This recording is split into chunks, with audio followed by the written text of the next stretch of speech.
Hello, and welcome to the Career Change Diaries podcast with me, Alice Stapleton. And this month, I'm really delighted to be speaking to Nick Armstrong, who is a career changer. And we worked together back in 2020. We were just talking about when that was, and feels like a long time ago for me.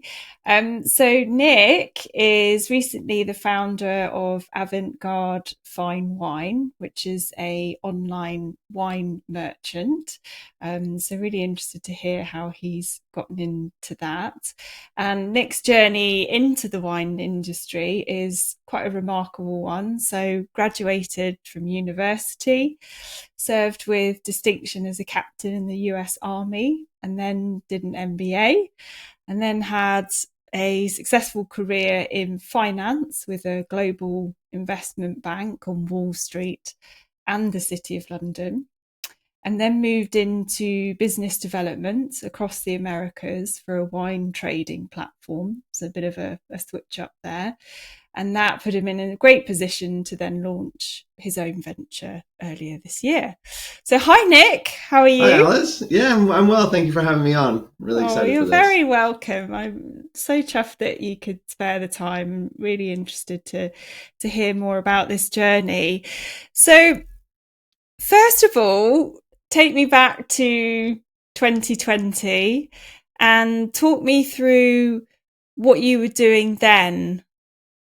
Yeah, so I think even probably prior to 2020, you talked about I was in the military, and there were kind of steps along the way that made me realize, okay, maybe it's time to do something different. And at that point, um, I'd seen people transition from the military to the private sector and thought that a master's degree was the way to do it, the best way to do it. Saw some friends do an MBA out of the military. Did that. It was great. Landed working for Bank of America, Merrill Lynch in New York, which was a tremendous experience. Met my wife, she was living in New York, but is British. Her job pulled her to the UK, and I came over with Bank of America, and went to another bank after that. But at some point during that period, I would say I moved in 2017.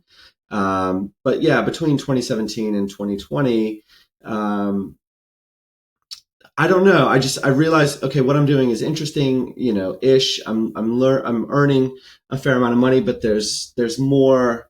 There's got to be more to it than just sitting at a desk doing something you're not super interested in for a paycheck.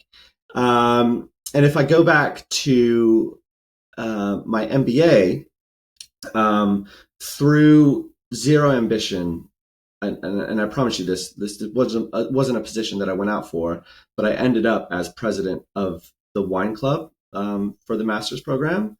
Right. And through that, was actually I secured a job offer to go work for the world's largest wine producer in California. Um, and I had the offer on Wall Street, and I was conflicted then. I was like, do I do the interesting kind of fun thing that pays less, or do I go to New York where I have a massive network, like loads of friends? This is something that I've really been aiming for, and also, a significantly better paycheck. And that's what I did. So really, from kind of graduating my MBA in 2015, there was always this thing in the back of my mind about, okay, could I do something in wine? What would that be? And I think the pandemic, like for so many other people, was this kind of inflection point where it's like, okay, cool. This is giving me a lot of time to think about it, and maybe let's explore that a bit further. Oh, okay. So there was a real crossroads moment back then and decided to go down the finance route. For sure, for sure. And I think, working at a big corporation, it doesn't necessarily have to be a bank, but I think does give you, I don't regret it, right? Because it does validate you, I think, on paper, that you can work in a big organization with a great reputation, you know, that then sets you up for success down the road. Mm. Okay. So funny that you've ended up back in wine, having turned down that offer all those years ago. For sure, for Full sure, for circle. sure. Okay. So tell me a bit more about how you were feeling in the finance career. So you said there must be more to life than just sitting at a desk. What else was going on for you that made you think a change was needed? Well, so what I would say to that is maybe this wasn't the impetus, but nobody goes to cocktail parties and wants to talk about the forward curve on European government bonds, or Oh, I'm where. sure some people do, right? And I'll tell you, it's been a lot more fun to go to dinner parties and cocktail parties, having gotten into the wine space, than selling overnight lending on European government bonds. But no, I mean, around then, what was going on? So I had my first child in 2020, in January. So that kind of, you know, made me think about, okay, what do I want to do? It's not necessarily, do I want to build a business that I can give to my child, but I also do want, and we've since had a second child in 22, two girls. But I would love for them to grow up and, have the ability to go out and pursue something that they're interested in. And if mom and dad aren't doing that, if they're not seeing that at home, I kind of see it as being, I don't want to say being a role model, but, trying to set an example for something that they could potentially do. Yeah, definitely. Well, I think it is that, isn't it? It's being a role model for what work can look like. Sure. Yeah. I think we all can see what our parents were like when they were working, and it gives us an impression of what perhaps we think work's going to be like and what a career is and that sort of thing. Um, yeah, and I do get the sense from a lot of people that children slightly change their perspectives, and it does make them think a bit more about what they're doing and what the path looks like ahead. So yeah, they can be a bit of a inspiration, that's for sure. Um, so we started talking in the September of that year. Can you remember what it was that you were struggling with that made you think that you wanted to work with a coach on it? Yeah, I think it was not knowing where to get started, or what are the practical steps, or what are the things that I should be doing. And I think in working, with yourself or with a coach more generally, is this is what you're doing all day long, right? And it's different people and it's different circumstances, but practically, I was looking for a framework that I didn't have, um, to think about and work through, how do I go from A to B. I know I'm at A, I want to get to B, but how do I do that? And I think that's what I got from the experience. Right. And do you remember at that point if you had some ideas for yourself that you were struggling to choose between, or was it kind of really didn't know what you wanted to do? Yeah, I think at that point I didn't really know, and I remember kind of working through it. And what's funny, it's almost been full circle, but I remember when we kind of ended our sessions, I was like, okay, cool. I do want to have my own business. I want to be my own boss. And I think I have the capabilities to do that. However, I forget if it was while we were still working or maybe afterward. And I know we stayed in touch, but it was like, okay, cool. I really want to do this thing, and I want to revisit the wine thing, but it's such a big and unknown world. Mm, Why don't I go into industry and get some experience? And I think Avint-Garde is very much a result of having gained that experience, and looks completely different than anything I would have thought about when we were working, just because I didn't know what the space really looked like and what I would be interested in, and where I might be able to find, my role, my niche in the space. Yeah. Well, yeah, sort of a stepping stone approach and giving you that experience firsthand before then doing it for yourself by the sounds of it.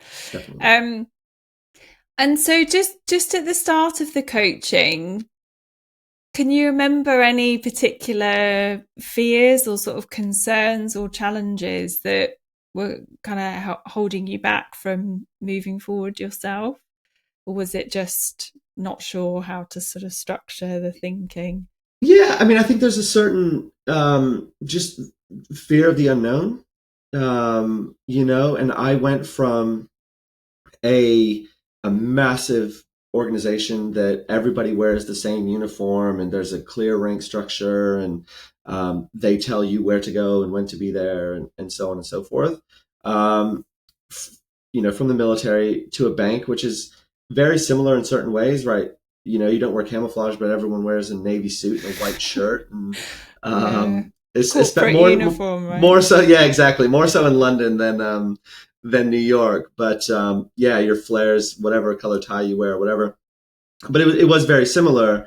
And then so I was very comfortable in that environment, but I knew I wanted to get away from it.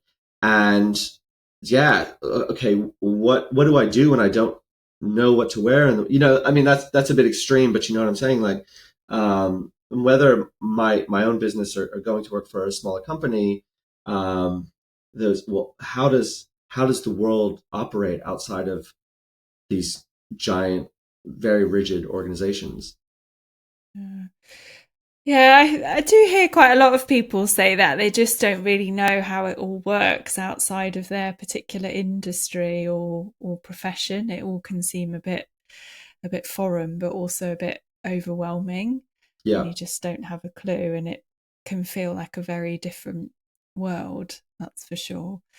All right, so we're working together. You have that framework, you have that structure. We're working to build up ideas and options and that sort of thing. Can you remember what it was that helped you specifically then decide what it is that you wanted to do? Yeah. I don't want to give too much away about like there are some things that I still think about quite often, Oh, certain okay. Yeah. sessions. And I think it was helpful at the beginning to do the, you know, it, it wasn't a full Myers-Briggs, but that kind of like personality inventory and skills and talents and all that, and figuring out what's interesting, what am I good at, what do I think that I'm good at, um, and then looking at what's interesting to me and where those can potentially overlap. I think that was something super helpful early on. Um, and then I forget the phases, but you know, there was kind of an exploratory phase where it's like go out and meet people, and that whether that's people through the like your network or Hmm. just getting on LinkedIn and seeing. And I remember I found a guy who's since become quite a good friend, who was worked at Goldman Sachs and he'd worked at JP Morgan, and he transitioned into the wine space, and just like, cool, you've done this thing, right? And probably without, maybe I would have ended up finding this person on LinkedIn, but also maybe not. And having that kind of that structured approach of, okay, cool, let's think about what you're good at, let's think about what you're interested in, let's go find some people that maybe have done something exactly what you're looking to do, or tangential, or spread that network. um, for sure, like those are things that I certainly remember taking away from it. Okay. So it sounds like that conversation was quite pivotal for you then with that person, or just seeing that somebody else had done it, perhaps. Yeah, no, no, no, 100%. I mean, and I don't want to give it too much credit and say, well, that's how I then got my first job after banking. But I think it certainly helped, for sure. Yeah.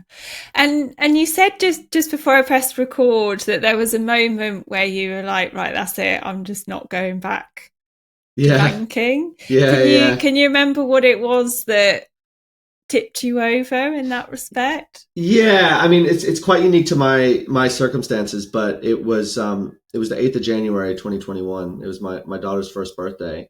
And you know, COVID time, so working from home, and I'm here on a spousal visa that needs to be renewed every 2.5 years until I have indefinite leave to remain. So it was an administrative thing. But my boss called, and he's like, Nick, HR, you know, you need to send something to HR about your visa, da da da da. And there'd been an administrative error in renewing my visa that, um, from their understanding, meant that I had no right to work in the UK anymore. But then there's a portal through a government agency that shows you either like a red screen that says you have no right to work, or green that says you do have the right to work.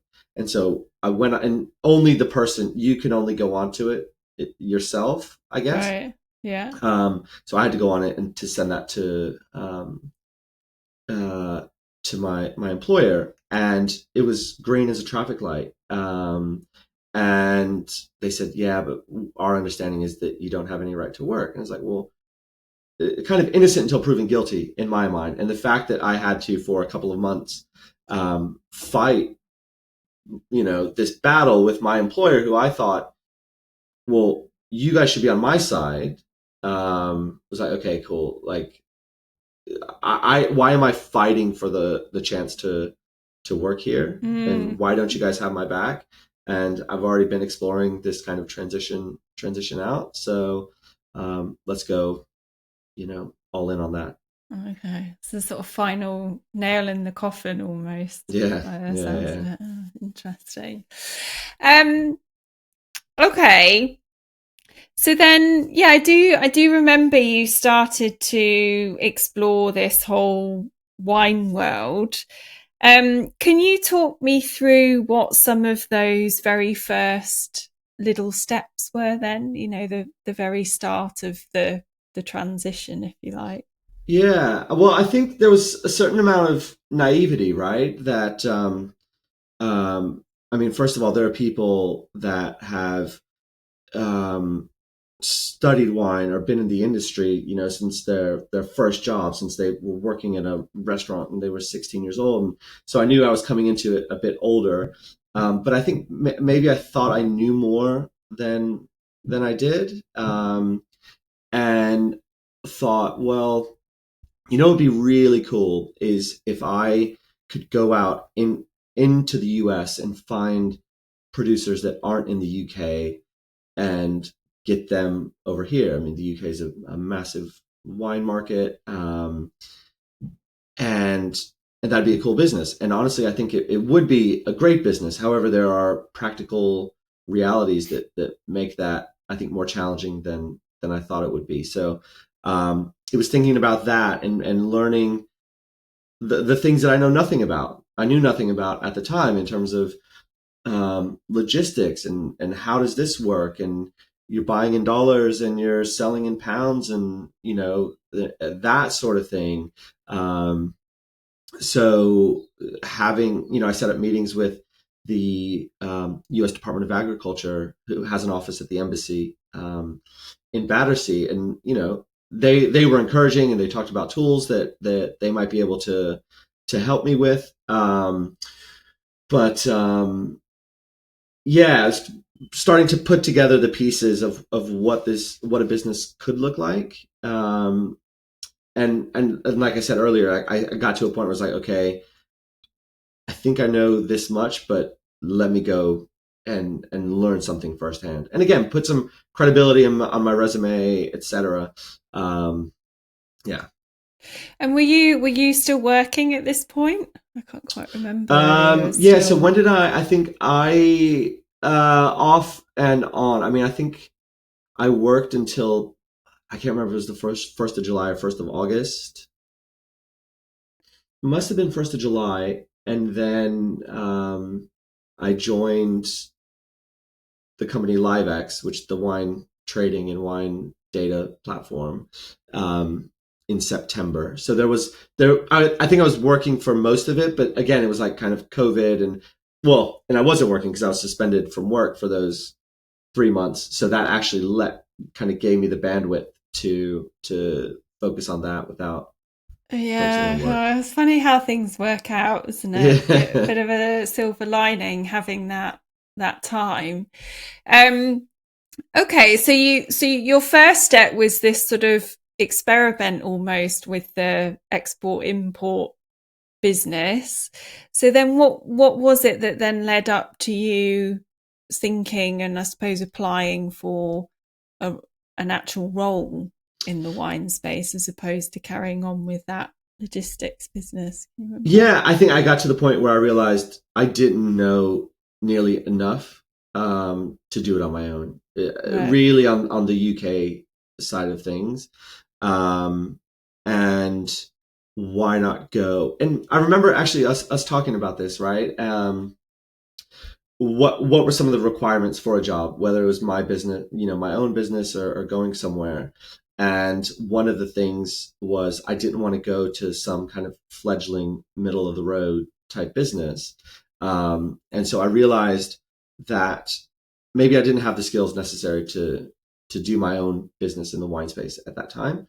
Um, and then this opportunity presented itself, that very much matched my skill set, and also my interest in learning more and growing. So I was um, uh, did sales for this platform in the US, but they wanted someone based in London.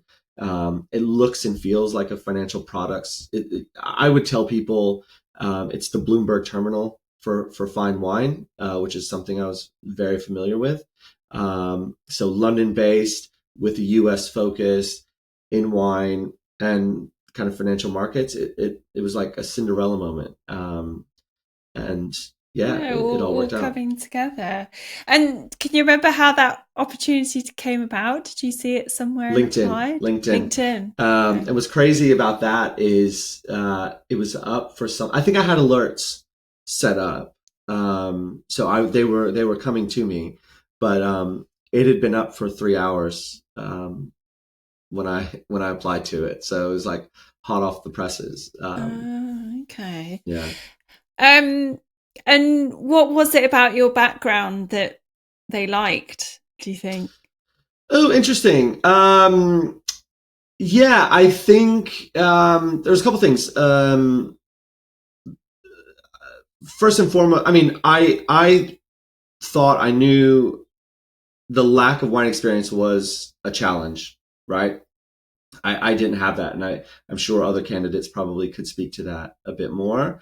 But I think there was, I think, a maturity thing. Having then gone inside and seeing, new employees come in, they tended to be on the younger side, so that they knew in myself and being a career changer, they were getting someone that maybe was a bit more mature, or Hmm. they certainly were. Let's say the financial markets background. I think, again, to my earlier point about, okay, look, I've worked at you know quite prestigious banks. That must mean something, and I think I demonstrated this eagerness to learn. That they're happy to, and they generally are. Again, having been on the inside, to bring in eager, entrepreneurial people into the company and teach them how they do things, and it's great. I mean, the CEO does, every new joiner comes every couple of months. He does like a DNA session of the company, and he talks about how he and the co-founder built this over 25 years. And one of the things he says is, look, it's not a prison sentence. Like, you don't have to be here forever. And he actually encourages people to go out and start their own things, which was really cool, and resonated to me from the outset. Oh, I can imagine. So the fact that you had started that import export business, even though you hadn't carried on with it, that was actually attractive to them. The Yeah, we fact that didn't you'd really even talk. We did. Yeah, we didn't really get into that oh, too much. okay. I'd say. Yeah, yeah. Oh, okay. Well, yeah, because I was thinking that sounds like it was quite useful actually then in terms of that next application. And how did you find that role? I mean, that must have been very different from roles you'd been in previously. Yeah, it's very, very different. And it was entrepreneurial, and I think about time in the military and time in the bank, and it's like, well, where's the manual for this, or where's the policy for that? And it's like, no, no, no, no, no. We just There we isn't just like one, yeah. yeah, we just get on with it. Cool, all right. And it was great. I mean, I first and foremost, I learned a ton, but was also able to kind of, I don't want to say do things my way, but build an approach to doing it. I learned, was out in the U.S. market a few times a year, meeting with some of the world's leading wine businesses, wine merchants, importers, distributors, etc.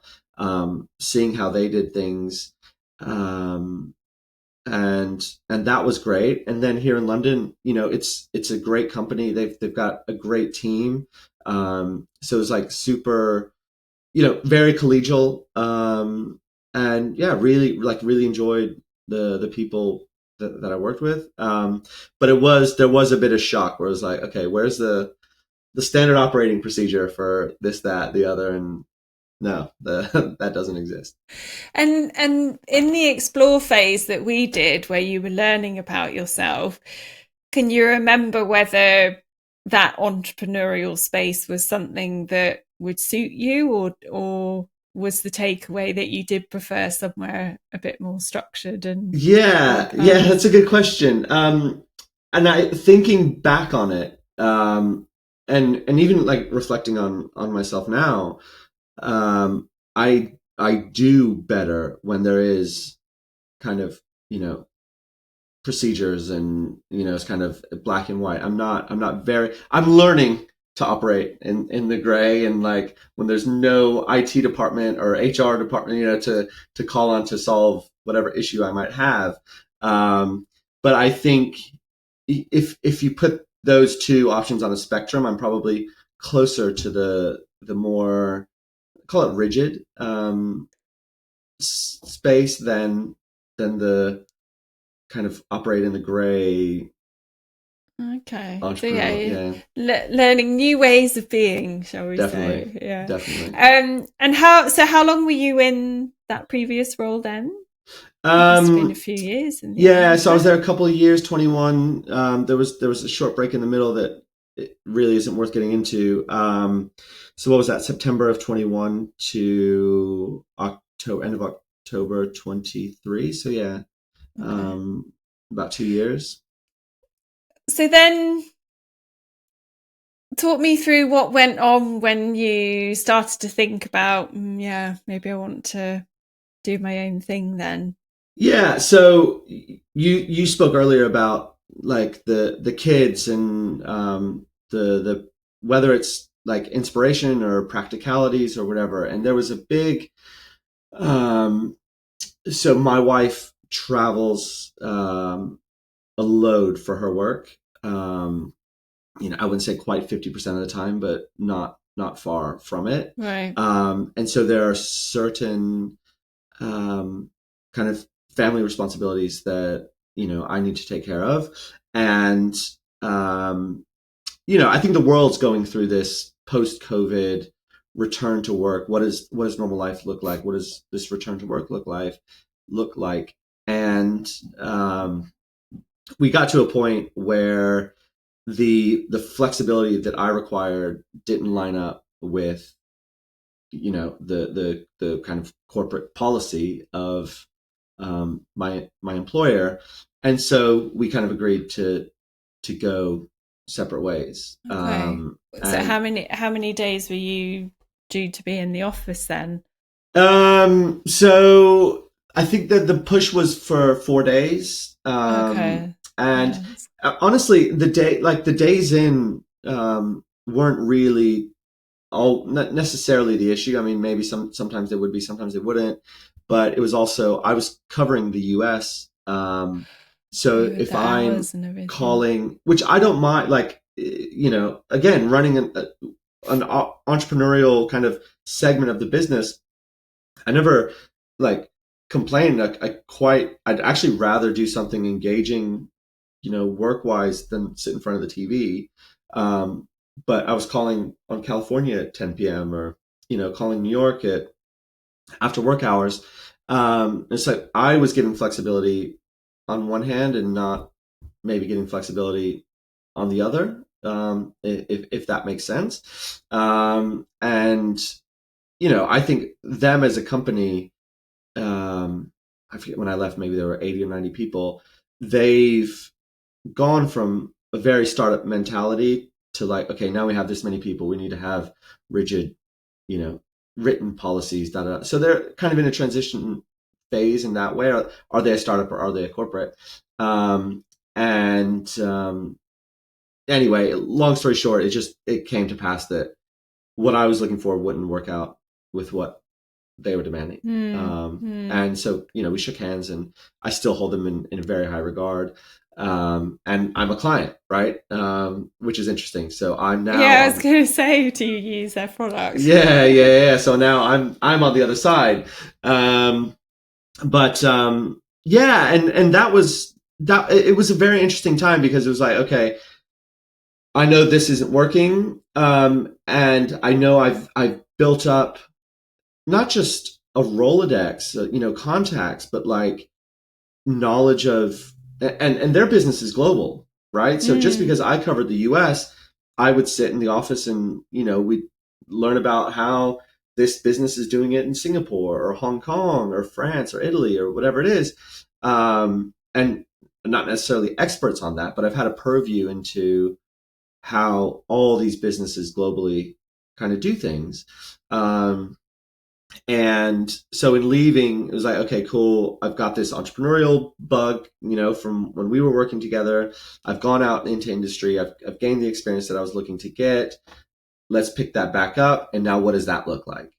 Um, and really where I've landed is I want to take, and my aim is what I'm doing now is taking all the best practices, whether it's that merchant in Hong Kong or whether it's that, business in California or whatever, and combining them into a unique offering for the UK market. But that took some time to kind of bundle up and build. Yeah. And did you do that work whilst still employed, or did you finish your job and then start from scratch on this Yeah, business? no, Or yeah. So finished in October of 23. The business itself was registered in February of 24. And there were some ideas of what else it could be, and is there a physical location? Is there not? And I've ended up, online only. Um, but yeah, then over the course of 24, kind of built the model, test the model, built the website. I've learned loads about tech, um, namely that it's kind of like construction projects as well, right? They're never on time and under budget. oh God, yeah. But I've got a great partner on that side. But yeah, so spent 2024 building it up and then rolled it out a couple months And ago. what's it been like doing, well, starting this business compared to the one that you started previously?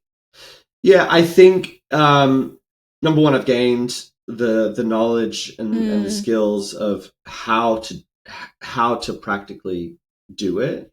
And I know kind of I don't necessarily have an end state of where I want to be. Do I want to sell the business or whatever? I just want the business to run successfully. But I know where I want it to be in terms of kind of day to day, month to month, and how to get there in a way that I didn't know before.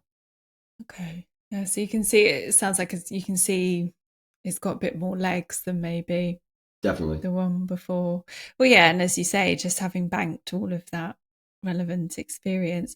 I've definitely had clients where they've known they wanted to start their own thing, but they've wanted to then work for an organization in order to get that experience before doing it themselves. It does seem to work quite well.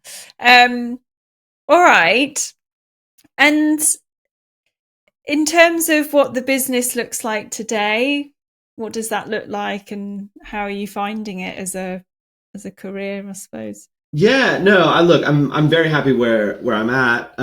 It's still early days of the business. Been kind of fully public for maybe just about a month now. And I know, again, talking to the naivety before, I know things are going to take time, right? I'm not going to show up on Google until Google's, index my site after so many days. Or there's like a wine specific search engine that literally I won't show up to free users, which is the majority of their base, until I've been live on their site for 90 days, right? So Right. ask me again in 60 more days, right? And the business hopefully looks very different than it does today.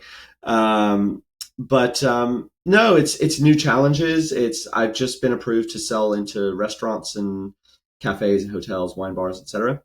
Well, that's cool. So that's like now I need to, okay, what's the strategy there, and how much do I want to do that versus selling to private clients? How do I grow my private client list? Which is similar to what I was doing before. How do I prospect new clients for this platform? Now it's just a slightly different um, customer base, and a slightly different approach. But yeah, it's been very good early days. Yeah. And so what do your days look like? Because it sounded like you really wanted the flexibility and for it to work with your family and Yeah. everything. So yeah, how do your sort of days and weeks look like? What do you do? Yeah, I mean the best, hands down, the best part of it from that perspective is the mornings. The morning, it used to be, I remember, um certainly when I was in the city and I was leaving at 10 to 7, um but even at Livex, where we would, you're still there for 9, so you're leaving at, I don't know, 8:15, whatever it is.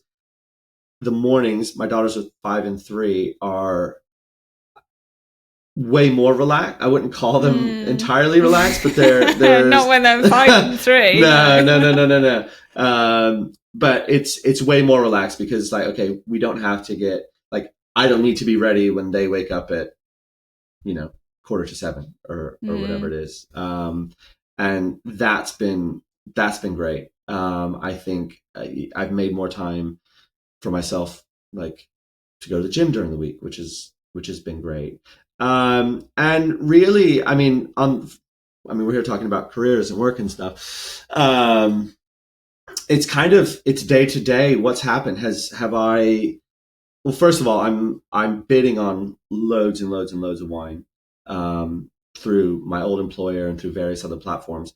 So it never stops. So sometimes I do wake up and I'm like, did I buy some wine overnight? If I did, how much did I, and am I happy with the price, and all that? So it's constantly weighing on me. But yeah, I check on, kind of check where have I bought wine. Has it landed in the warehouse? Am I working on an order? I'll have a new offer. So one of my propositions to my customer is, UK merchants send loads and loads of emails. I mean, some send multiple emails a day, which I find as a wine consumer a bit boring. Mm. My commitment is I will email you no more than once a week. And early days, it's like I'm actually doing once every other week. So it's like, okay, let's put together an offer. What is that? What do I want to put in this offer? How do I want to write about this offer? How do I get the image? I've learned about, Canva, and, these things that, like, I've never Mm. never used before. Putting the offers together, maybe an order's come in and I need to, okay, order the wines from the warehouse. I'm hand delivering orders for people that want to receive their wine. So coordinating that. But then I'm also, a lot of the wine that I trade or deal in is done under bond. So taxes aren't paid, the duty's not paid until you take it out of the warehouse. So Okay. I'm coordinating deliveries from warehouse to warehouse. Um, yeah, checking in with my, my bookkeeper, my web developer who's in California, so it's, still late night calls, even in this job, but it really varies day to day. God, yeah, it sounds like a lot. Who knew? I know It's funny, it's exactly. well, like what you're saying earlier, you just don't know what exists and who does what and all that sort of thing. So yeah, it's quite interesting to learn about it. So and how does your experience day to day compare to maybe how you felt working for the bank previously? Yeah, I think we live in this world where you're always connected, and even if your contract says that you're from 8 to 6 or 9 to 5 or whatever it is, you still have emails on your phone and da da da da da. I did find I find I don't want to say this. Um, it was easier to leave work at the bank. Mm, When it's like, okay, the day's done, the trades are done, everything's been booked and tidied up, and maybe there's something that's going on or a bigger project that I'm working on that someone's emailing about overnight, but it didn't feel kind of super pressing, right? And now it's like one of the things I want to be a very personalized, customer focused business. So if someone orders wine on the bank holiday or at 10 p.m. or whatever, I want them to know that I've seen and the order confirmation that all happens automatically, but it's like, hey, I'm Nick. Thanks for supporting the business. Da da da. Get that note out, and so I feel like I'm never off completely. I can go to the gym, but I have my phone at the gym just in case I accidentally buy wine or a customer puts an order through, or whatever the case may be. So it's I don't know. It's weird. Like it doesn't feel as high stress, but it's constant low level stress. If that makes sense. yeah. Well, no, I'm nodding furiously. I got what's that word? Ferociously. Furiously, ferociously, maybe.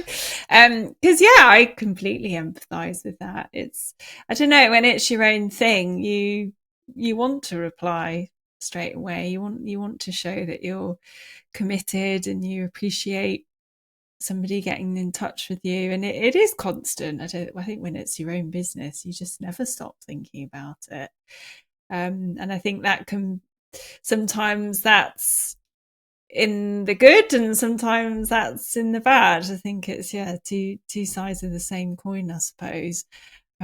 It's sort of learning to manage that boundary so that it stays so that the balance stays healthy. um and when you look back at I suppose, the career journey that you've had from the military, I suppose, what are your main reflections on your career so far? Oh, yeah. I've tried. How do I want to say this? Like I'm grateful for every experience along the way, and I've tried to take as much as I can from each experience, both good and bad. And I Mm, think when you're in the experience, it's really tough to see how the bad things are going to be positive later, right? And I think about, um, you know, old bosses, the military in particular, that it's like, oh, this is working for this person. That's not the leader that I want to be. So when I'm a platoon leader, company commander, or whatever it is, I'm going to use that example as what I don't want to be. mm, But and bringing we talked about framework, using the framework and coaching, and there's probably parts of the military decision making process that I've carried on through, working at a bank and now running my own business.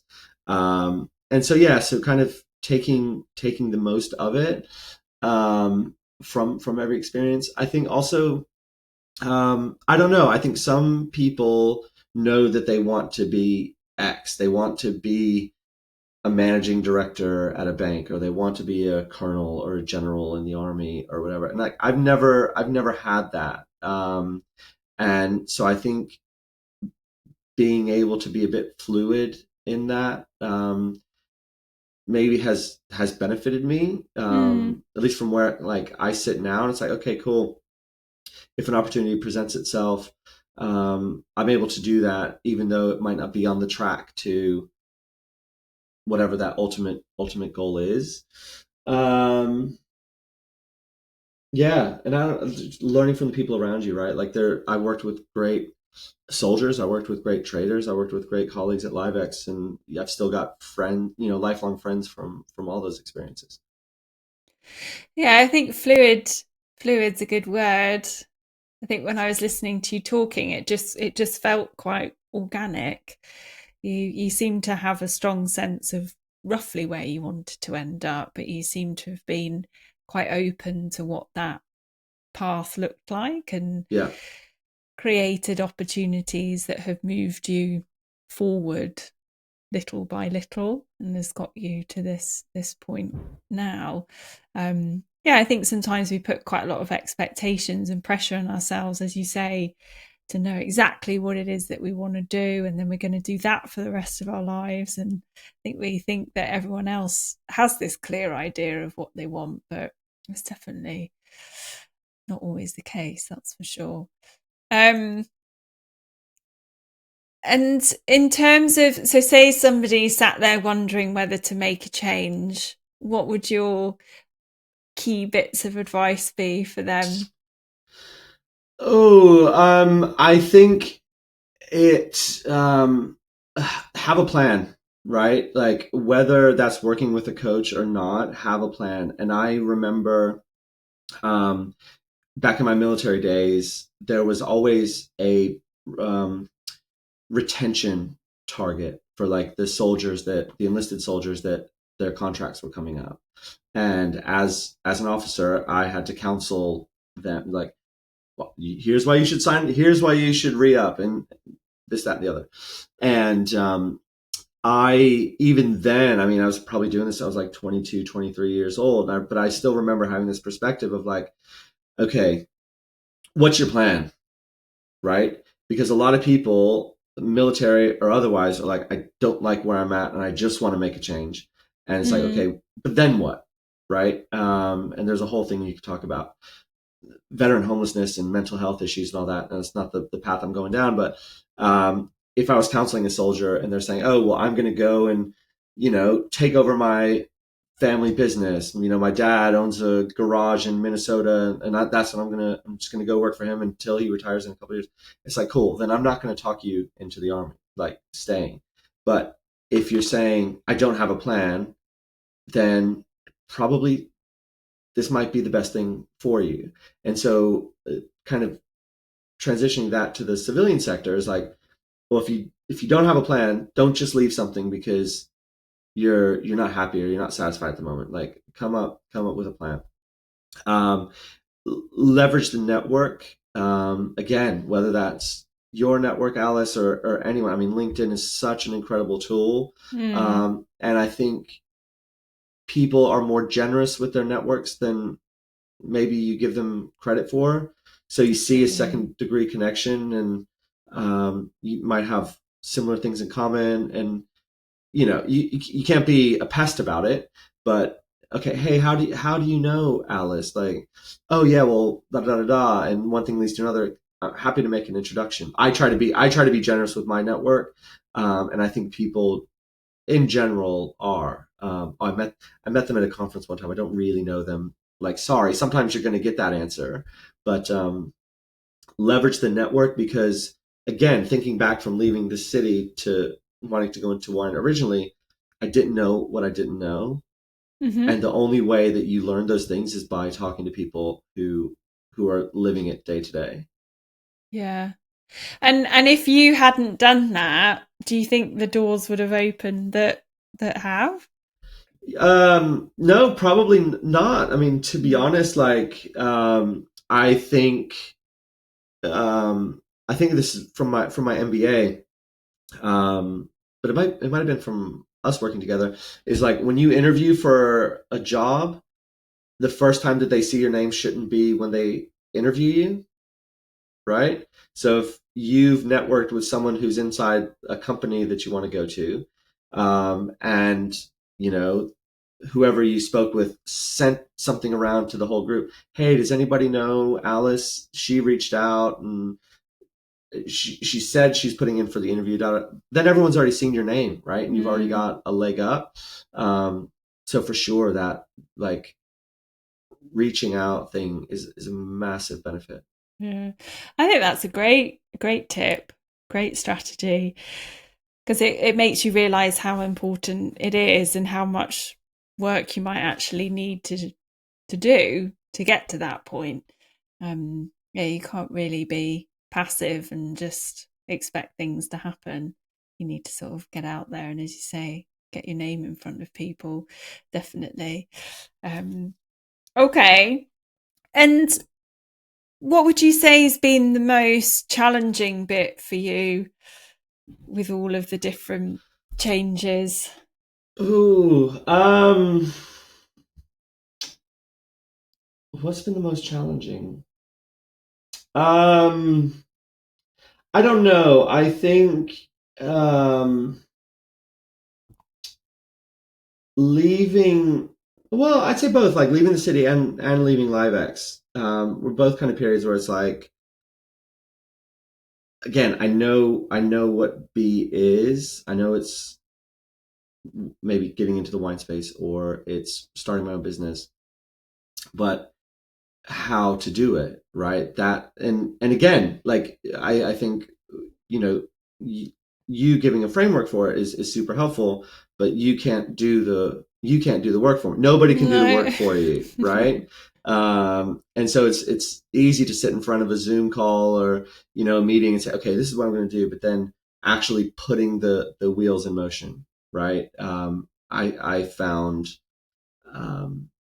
challenging, but then it's inertia, right? And like once the wheels get moving, then you get some momentum and it actually becomes easier. Um, so yeah, I think that turning the engine over was a bit of a challenge.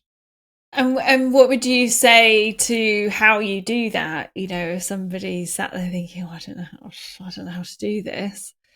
From Yeah, your experiences, what would you say are those key bits to figuring out how you do something? yeah. I mean, we've talked a lot about the network, so I won't get into that anymore. But I think in terms of like the entrepreneurial side, um, take practical steps, like, and maybe write them down. What do I need to do? And we worked through this, right? It's like, Mm. okay, if you want to be a business, what do you have to do? You need to register with Companies House. You need to set up a bank account.